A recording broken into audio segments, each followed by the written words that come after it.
Commentaire de saint Thomas d'Aquin sur l'Évangile de Jean, chapitre 12, versets 39 et 40. Voilà pourquoi ils ne pouvaient pas croire. Et parce qu'Isaïe a dit encore, il a aveuglé leurs yeux et endurci leur cœur, pour qu'ils ne voient pas de leurs yeux et ne comprennent pas par le cœur, pour qu'ils ne se convertissent et que je ne les guérisse. Jean cite ensuite la prophétie prédisant la cause de leur incrédulité. Et si nous sommes attentifs à ces paroles de l'évangéliste, il semble bien à première vue qu'elles aient une signification obscure. D'abord parce que s'il est dit « Voilà pourquoi ils ne pouvaient pas croire », ce qu'Isaïe a dit, les Juifs semblent être excusables. En effet, quel est le péché de l'homme qui ne fait pas ce qu'il ne peut pas faire ?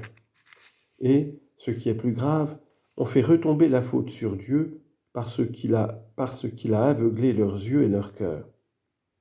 Ce serait tolérable si on disait cela du diable, puisque le Dieu de ce monde a aveuglé l'esprit des infidèles. 2 Corinthiens 4, 4. Mais ici on dit cela de notre Seigneur, car Isaïe dit « Je vis le Seigneur siégeant sur un trône sublime et élevé ». Chapitre 6, verset 1. Et plus loin, « Aveugle, le cœur de ce peuple rend-le dur d'oreille, bouche-lui les yeux, de peur que ses yeux ne voient, que ses oreilles n'entendent, que son cœur ne comprenne, qu'il ne se convertisse et ne soit guéri. » Isaïe chapitre 6, verset 10. Pour bien comprendre cela, expliquons d'abord ce que dit l'évangéliste. Voilà pourquoi ils ne pouvaient pas croire. Il faut savoir que quelque chose est dit impossible ou nécessaire de deux manières, d'une manière absolue et d'une manière relative. D'une manière absolue, comme il est impossible qu'un homme soit un âne.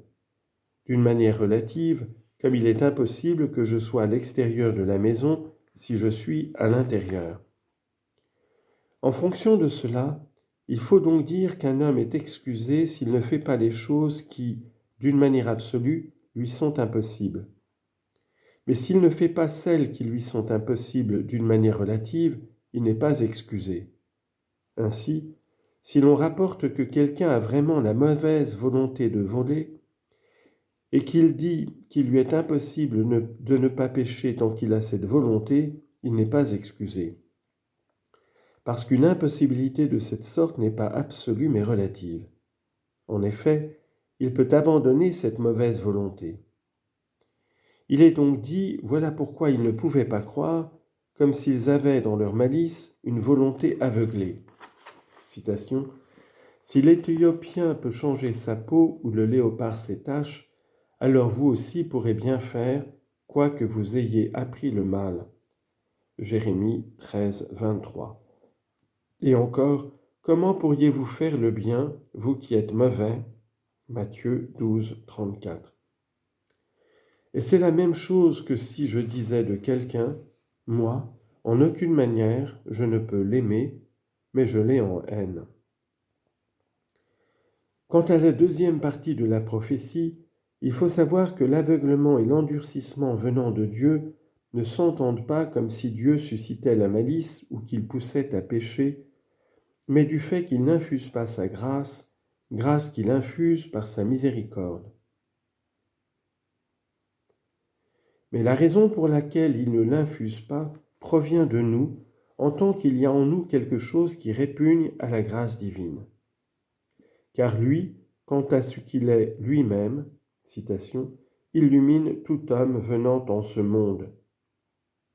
Jean 1, 9.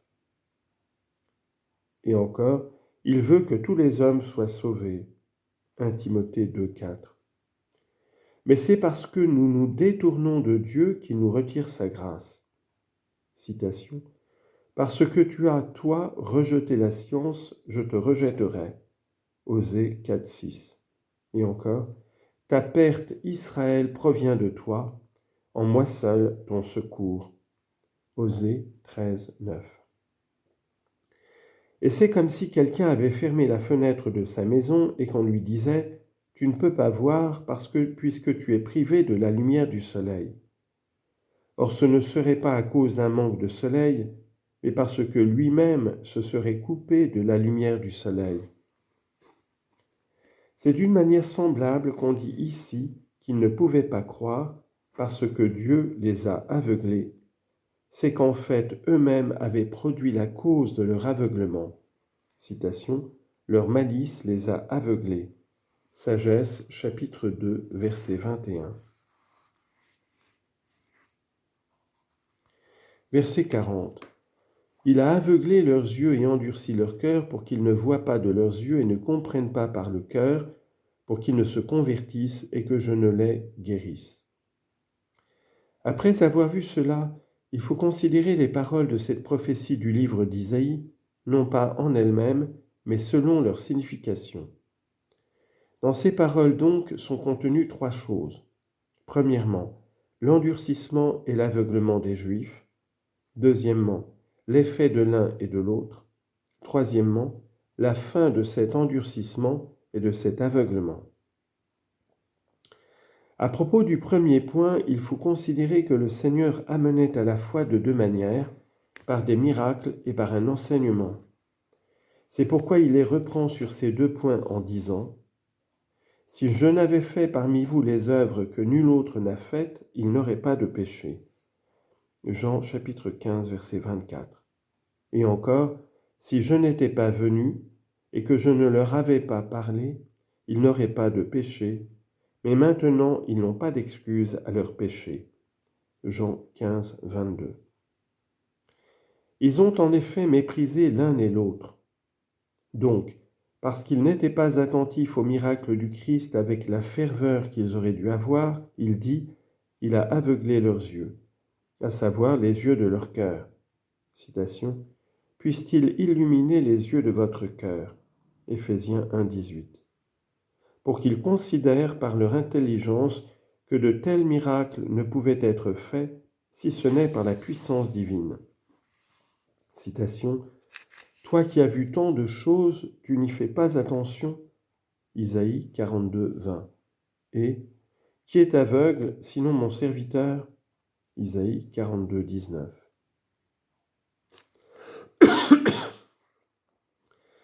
Parce qu'ils n'étaient pas impressionnés par l'enseignement du Christ, il ajoute, et endurcit leur cœur. Ce qui n'est pas dissous par une forte chaleur ni broyé par un coup violent est à l'évidence très dur. Or les paroles du Christ sont comme un feu et comme un marteau qui brise la pierre, comme il est dit en Jérémie, chapitre 23, verset 29. Comme du feu, certes, parce qu'elles enflamment par la charité, comme un marteau, parce qu'elles effraient par la menace et brisent par la très grande évidence de la vérité. Et pourtant le cœur des Juifs n'était pas attentif à la parole du Christ. Aussi, il est manifeste qu'il fut endurci. Citation. Son cœur est dur comme l'enclume de celui qui manie le marteau. Job chapitre 41 verset 16. Et encore, il fait miséricorde à qui il veut et il endurcit qui il veut. Romains 9, 18. Il montre ensuite l'effet de leur aveuglement lorsqu'il dit pour qu'ils ne voient pas de leurs yeux, à savoir ceux de l'esprit, en découvrant la divinité du Christ. Citation. Elles ont des yeux et ne voient pas. Psaume 113, verset 5. Il montre l'effet de leur endurcissement lorsqu'il dit et ne comprennent pas par le cœur, sous-entendu, pour qu'ils ne comprennent pas par le cœur. Citation. Et parce que pas un ne comprend, ils périront à jamais. Job chapitre 4 verset 20. Et encore, il n'a pas voulu comprendre de façon à bien agir. Psaume 35 verset 4.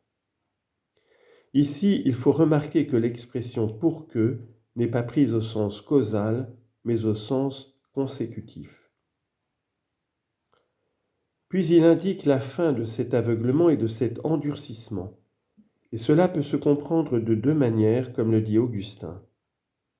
D'une première manière, avec la répétition de la négation, le sens serait qu'ils ne se convertissent pas et que je ne les guérisse pas. En effet, le chemin de la guérison du péché est la conversion à Dieu. Citation. Convertis-nous à toi, Seigneur, et nous serons convertis. Et il est aussitôt ajouté, renouvelle nos jours comme autrefois. Lamentation, chapitre 5, verset 21. Mais à ceux qui se sont montrés indignes de la rémission de leurs péchés, Dieu n'accorde pas les faveurs par lesquelles ils se convertiraient et seraient guéris, puisque manifestement, il ne les accepte pas mais les rejette.